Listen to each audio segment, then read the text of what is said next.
찬송가 317장 찬양하시겠습니다. 찬송가 317장 찬양하도록 하겠습니다.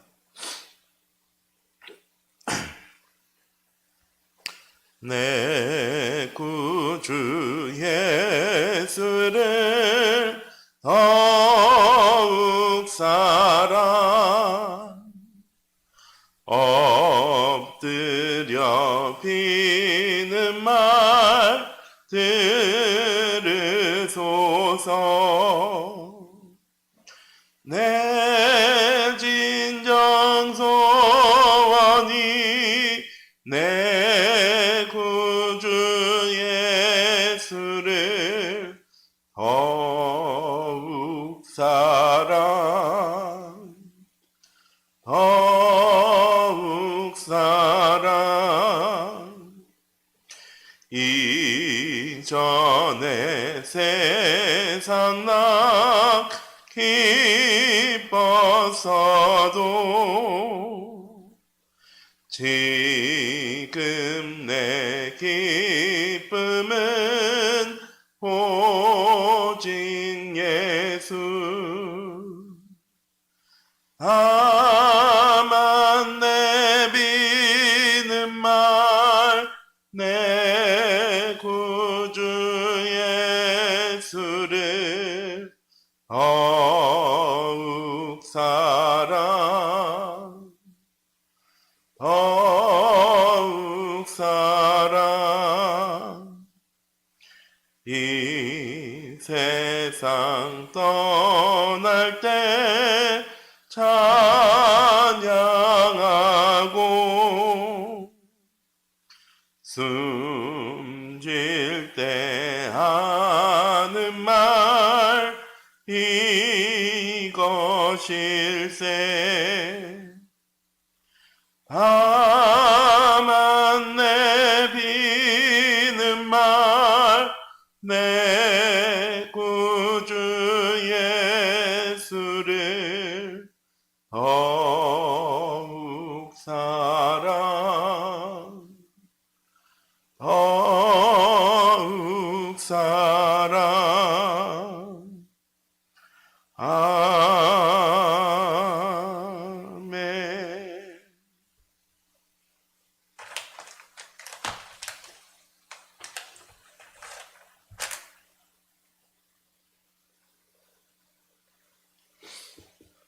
시간 다 함께 사도신경 하심으로 고난주간 특별 새벽 기도회 셋째 날 수요일 새벽 예배를 하나님께 함께 예배드리도록 하겠습니다.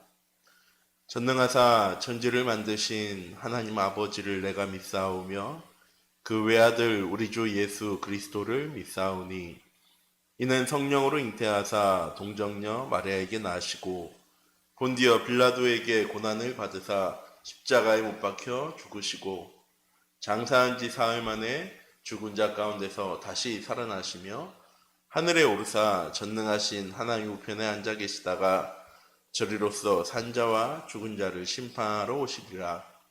성령을 믿사오며 거룩한 공예와 성도가 서로 교통하는 것과 죄를 사하여 주시는 것과 몸이 다시 사는 것과 영원히 사는 것을 믿사옵나이다. 아멘.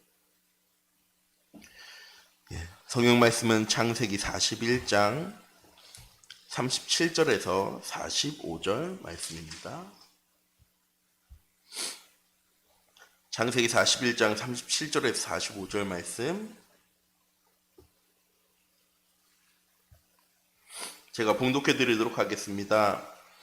바로와 그의 모든 신하가 이를 좋게 여긴지라 바로가 그의 신하에게 이르되 이와 같이 하나님의 감동된 사람을 우리가 어찌 찾을 수 있으리요 하고 요셉에게 이르되 하나님이 이 모든 것을 내게 보이셨으니 너와 같이 명철없고 지혜 있는 자가 없도다. 너는 내 집을 다스리라. 내 백성이 다 내 명령에 복종하리니 내가 너보다 높은 것은 내 왕자뿐이니라. 바로가 또 요셉에게 이르되 내가 너를 애굽 온 땅의 총리가 되게 하노라 하고 자기의 인장 반지를 빼어 요셉의 손에 끼우고 그에게 세마포 옷을 입히고 금사슬을 목에 걸고 자기에게 있는 버금술에 그를 태우매 무리가 그 앞에서 소리 지르기를 엎드리라 하더라. 바로가 그에게 애굽 전국을 총리로 다스리게 하였더라. 바로가 요셉에게 이르되 나는 바로라 애굽 온 땅에서 내 허락이 없이는 수족을 올릴 자가 없으리라 하고 그가 요셉의 이름을 사브나 바네아라 하고 또 온 제사장의 보디베라의 딸 아스낫을 그에게 주어 아내로 삼게 아니라 요셉이 나가 애굽 온 땅을 순찰하니라. 아멘. 성경 말씀 한 장 더 읽도록 하겠습니다. 마태복음 26장 말씀입니다.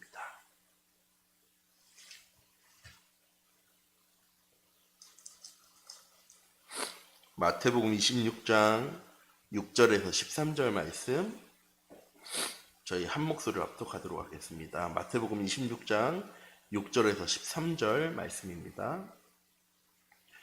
예수께서 베다니 나병 환자 시몬의 집에 계실 때에 한 여자가 매우 귀한 향유 한 옥합을 가지고 나와서 식사하시는 예수의 머리에 부으니 제 아들이 보고 분개하여 이르되 무슨 의도로 이것을 허비하느냐 이것을 비싼 값에 팔아 가난한 자들에게 줄 수 있겠도다 하거늘 예수께서 아시고 그들에게 이르시되 너희가 어찌하여 이 여인을 괴롭게 하느냐 그가 내게 좋은 일을 하였느니라. 가난한 자들은 항상 너희와 함께 있거니와 난 항상 함께 있지 아니하니라. 이 여자가 내 몸에 이 향유를 부은 것은 내 장례를 위한 것이니라 위함이라 이니라. 내가 진실로 너희에게 이르노니 온 천하에 어디서든지 이 복음이 전파되는 곳에서는 이 여자가 행한 일도 말하여 그를 기억하리라 하시니라. 아멘. 예, 오늘은 고난주간 셋째 날입니다. 오늘은 예수님께서 어제나 그제처럼 첫째 날은 성전을 청결케 하시고 둘째 날은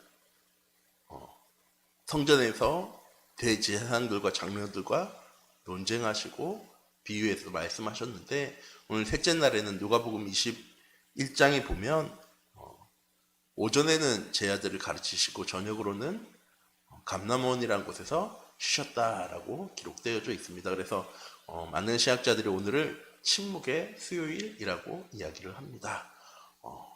참 아이러니하죠. 예수님께서는 이미 자기가 죽을 것도 알고 계셨기 때문에 조금의 시간이라도 들여서 제자들을 가르치고 많은 백성에게 이 하나님의 말씀을 이루시고 마지막까지 하나님의 사역을 감당해야 될 예수님께서 오늘은 아무것도 하지 않으시고 한 곳에서 기도하셨습니다.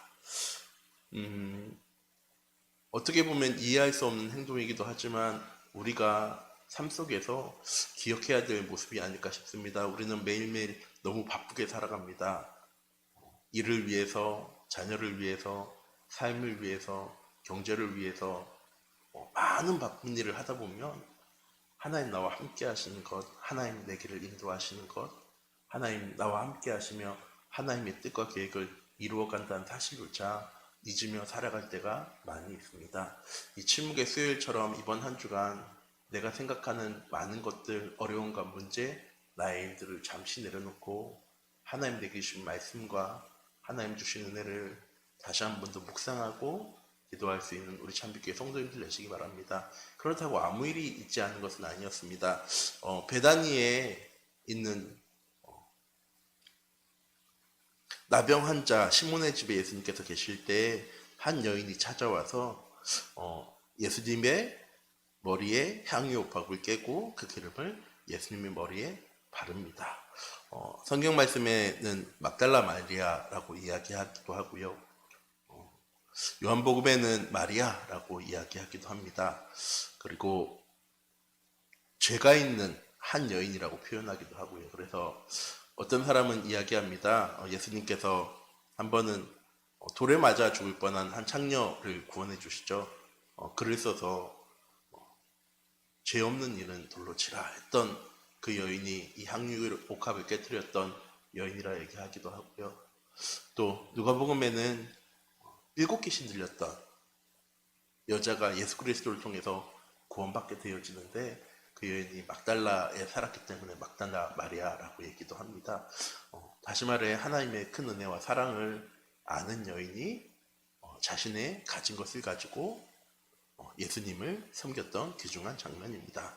그런데 제자들은 그 모습을 보고 뭐라고 얘기했느냐? 아니 이 귀한 것을 가지고 이것을 팔아서 예수님의 이름으로 가난한 자들을 구원해 줬으면 더 좋지 않았겠느냐라고 이야기합니다. 이 항유옥합이 얼마 정도 되느냐? 1데나리온이 성인 남자 한 명이 하루에 벌 수 있는 일당입니다. 5만 원이라고 쳤을 때 300데나리온이니까요. 거의 250만 원? 2,500만 원. 가까운 너무나도 귀중한 향유옥합이었습니다. 예수님께서는 제자들에게 이르십니다. 질책하지 말라고. 이 여인은 내가 죽을 것을 알고 자신의 가장 귀중한 것 드렸고, 이 복음이 증거되어지는 곳마다 이 여인이 행한 일을 알게 되어질 거다라고 이야기하십니다. 또 어떤 성경에는 이렇게 얘기합니다. 라사로의 동생 마리아, 자기 오빠가 죽은 후 예수님께서 사흘 후에 온 것을 보고 예수님께서 조금이라도 일찍 오셨으면 우리 오빠가 죽지 않았을 건데 라고 얘기하실 때 예수님께서는 무덤 속에 가셔서 나사로야, 내가 가진 침상을 들고 나오라 할 때 나사로가 부활한 것처럼 부활했던 그 마리아가 향유옥합을 가지고 와서 그 머리에 붓고 그 머리로 그 발을 닦아줬다라고도 기록되어져 있습니다. 서로 각기 다른 사람처럼 보이고 다른 일처럼 보여지지만 중요한 것은 무엇이냐? 그만큼 하나님을 사랑하는 사람이었다는 말씀을 드리고 싶습니다. 우리가 삶을 살아가지만 이 복음을 가지고 있지만 가끔은 하나님을 사랑하는 마음조차 잊고 신앙생활할 때도 많이 있습니다. 전 모르겠습니다. 이 찬양을 좀 전에 틀어놨었는데 내게 있는 향유옥합 주께 가져와 그 발 아래 입맞추고 깨뜨립니다 라는 찬양할 때 자동 반사적으로 눈물이 흐릅니다. 내게 있는 것을 가지고 하나님께 나아가야 하는데 하나님께 내가 가진 것 내려놓고 그 하나님을 위해서 살아가야 되는 나의 삶인데 그러지 못한 삶을 알기 때문에 눈물 흘리고 가슴 아파하는 것일 수도 있지만 우리 참빛교회 모든 성도님들이 이번 한 주간 오늘 하루는 잠시 내가 생각하는 내가 가지고 있는 모든 문제와 어려움을 내려놓고 하나님을 기억하고 그 하나님의 생각을 사랑을 생각하는 한 주간이 하루가 되셨으면 좋겠습니다. 그리고 막달라 마리아가 언제 또 나올까요? 예수님께서 부활하셨을 때 그곳에 가장 먼저 찾아간 사람이 막달라 마리아였습니다. 그리고 새벽 민명에 예수님께서 부활하시고 새벽 민명에 가장 먼저 그 무덤으로 간 사람이 무덤 문이 열려있고 한 사람이 그곳에 앉아있는 것을 본 사람이 막달라 마리아였습니다. 부활하신 예수님을 가장 먼저 본 사람. 얼마나 예수님을 사랑했는지 얼마나 그 예수님의 말씀을 믿고 순종했는지가 보여지는 사건이죠.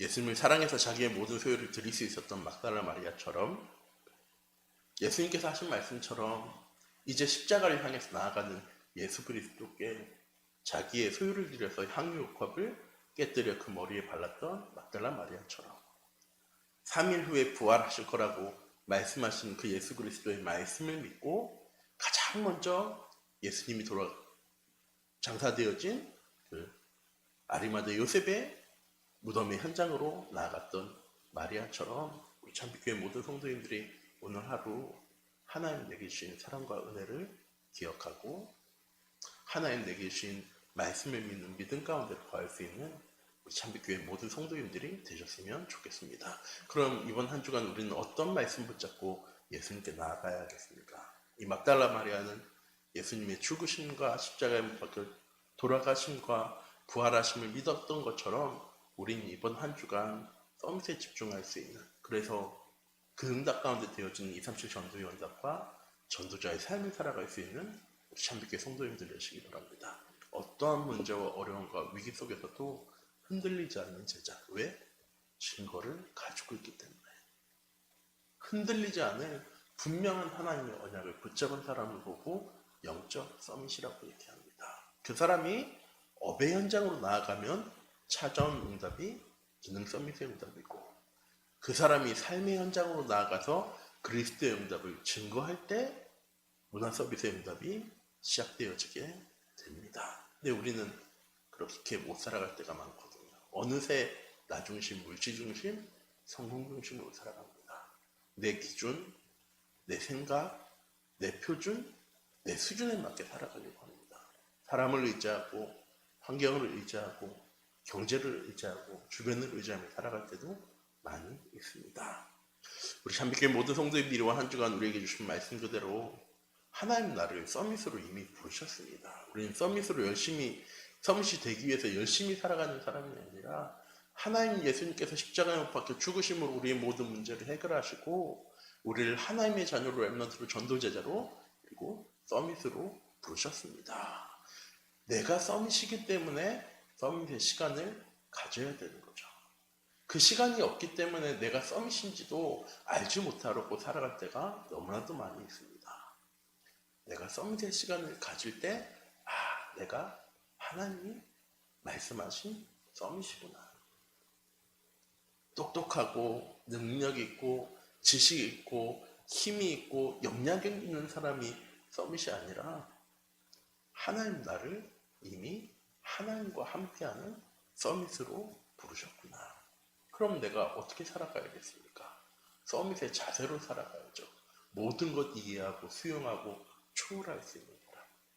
오직과 유일성과 재창조의 응답을 알기 때문에 세상 속에서 당당하게 믿음을 지키며 살아갈 수 있는 사람. 그리고 하나님 내게 주신 그릇이 무엇인지 알기 때문에 모든 현장 속에서 가장 낮은 곳에서 가장 높은 곳을 향해서 최선을 다할 수 있는 서밋의 그릇을 갖추어 나가게 되어지는 것입니다. 이번 한 주간 월요일부터 제가 계속 말씀드립니다. 예수님께서 얼마나 아파하셨을까? 예수님께서 나같이 모자란 사람 때문에, 나같이 부족한 사람 때문에, 죄 많은 사람 때문에 십자가에 못 박혀 돌아가서 죽으셨네 하는 것에 가슴 아파하는 시간으로 끝나는 시간이 아니라 왜 예수님께서는 나같은 사람을 위해서 십자가에 못 박혀 돌아가셨을까? 나처럼 죄 많고 늘 넘어지고 늘 낙심하고 늘 걱정하고 염려하는 나를 위해서 이런 고난 당하셨을까? 내일부터는 이제 예수님의 고난이 하나씩 하나씩 말씀을 통해서 나오게 되어집니다. 우리 참빛교회 모든 성도님들이 이번 한 주간 그리스도의 고난을 기억하고 고난의 이유를 바르게 깨닫고 내게 주신 말씀 안에 거하며 하나님을 사랑하고 하나님의 은혜를, 하나님의 긍휼하심을, 하나님의 인자하심을 기억하며 현장 속에서 증례 삶을 살아갈 수 있는 귀중한 은혜의 한 주간이 되어지기 원합니다. 오늘은 조금 더 많이 기도하시라고 조금 짧게 끝냅니다. 하나님의 사랑, 하나님의 은혜, 하나님의 인자하심이 오늘도 나의 삶에 가득한 하루 되어줄 수 있도록 하나님께서 인도하시고 나의 삶이 서밋의 응답 가운데로, 서밋의 축복 가운데로, 서밋의 역사하실 가운데로 나아가는 귀중한 은혜의 한 주간이 되어줄 수 있도록 하나님께서 인도하여 달라고 기도함으로 현장 앞에 삶 가운데로 나아가는 우리 참빛교회 성도님들 되시기 바랍니다. 어제의 말씀 중에 함께 나눴었죠. 무화과 비유를 얘기하시면서 예수님 말씀하십니다. 농장을 가진 농부가 있는데 두 아들이 있습니다. 첫째 아들에게 농장에 가서 일을 하라고 할 때 첫째 아들이 대답합니다. 예 라고 대답하고 농장에 가지 않습니다. 둘째 아들에게 얘기합니다. 농장에 가서 일을 하라 했을 때 이 둘째 아들은 싫습니다 라고 얘기하고 가서 농장에서 일을 합니다. 누가 옳은 것입니까? 예배 드릴 때, 말씀 드릴 때는 아멘이라고 고백하고 현장에서 그 말씀대로 살아가지 않은 우리의 모습처럼 느껴지지는 않으십니까? 오늘 하루 나의 현장 가운데 하나님의 말씀이 내게 응답되어지고 성취되어지는 하루 되어질 수 있도록 그 하나님의 말씀 붙잡고 현장 속에 증인의 삶을 살아가는 귀중한 전도자의 삶을 살아가는 우리 참빛교회 모든 성도님들이 되시기 바랍니다. 기도하도록 하겠습니다. 사랑의 하나님, 이 시간 기도합니다. 하나님 우리를 세상 살리는 서밋으로 세상에 둘도 없는 영적 서밋, 기능 서밋, 문화 서밋의 응답 가운데로 나아갈 자로 부르셨습니다. 이번 한 주간 고난주간을 맞이하여서 하나님 특별 새벽 기도회로 하나님께 이렇게 함께 예배드리게 하신 감사드립니다. 오늘 하루는 하나님 침묵의 수요일이라 부릅니다. 예수님께서 조용히 하나님의 말씀을 묵상하며 기도했던 것처럼 오늘 하루 우리 참빛교회 모든 성도님들이 내가 가지고 있는 모든 문제와 걱정, 어려움과 문제거리를 내려놓고 조용히 하나님께 기도할 수 있는, 하나님 내게 주신 말씀을 사모하고 그 말씀의 안에 거할 수 있는 귀중한 은혜 하루 되어줄 수 있도록 하나님께서 인도하여 주시옵소서. 막달라 마리아가 하나님을 사랑하는 마음으로 향유옥합을 깨뜨리고 그 발에 입 맞추고 그 향유를 예수 그리스도의 머리에 부었을 때 많은 제자들은 얘기합니다. 아니 그 귀한 것을 가지고 가난한 자를 도와야지. 근데 예수님이 말씀하십니다. 예수님이 하신 말씀의 때를 아는 자라고. 이 복음이 증거되어지는 곳마다 이 여자의 이름이 증거되어질 것이라고. 그리고 이 막달라 마리아는 예수님께서 부활하신다는 부활의 약속을 믿고 가장 먼저 예수님을 찾아가서 예수님을 만나게 되어집니다. 우리 참빛교회 모든 성도님들이 오늘 하루 이번 한 주간 하나님 내게 주신 귀중한 하나님의 언약의 말씀을 기억하고 하나님의 말씀 속에 그 응답의 성취를 누려나갈 수 있는, 그 응답의 증인으로 살아갈 수 있는 귀중한 은혜의 한 주간 되어줄 수 있도록 하나님께서 인도하여 주시옵소서. 어떠한 문제와 어려움과 위기 속에서도 절대 흔들리지 않는 제자의 삶을 살아갈 수 있도록 하나님께서 인도하여 주시옵시고, 우리에게 주신 말씀 그대로의 응답이 우리 현장 가운데 성취되어짐을 체험하고 누리고 증거하는 237 전도의 응답 가운데로 나아갈 수 있도록 하나님께서 인도하여 주시옵소서. 살아계신 주 예수 그리스도의 이름으로 기도드립니다. 아멘. 주기도문 하시겠습니다. 하늘에 계신 우리 아버지여, 이름이 거룩히 여김을 받으시오며 나라의 임하옵시며 뜻이 하늘에서 이룬 것 같이 땅에서도 이루어지리라. 오늘날 우리에게 일용할 양식을 주옵시고 우리가 우리에게 죄 지은 자를 사하여 준 것 같이 우리의 죄를 사하여 주옵시고 우리를 시험에 들게 하지 마옵시며 다만 악에서 구하옵소서. 대개 나라와 권세와 영광이 아버지께 영원히 있사옵나이다. 아멘. 이번 한 주간 우리에게 주신 말씀, 서밋의 집중으로 되어지는 237 전도와 서밋의 집중이 되어지는 전도자의 삶을 위해서 이 시간 함께 합심해서 기도하도록 하겠습니다.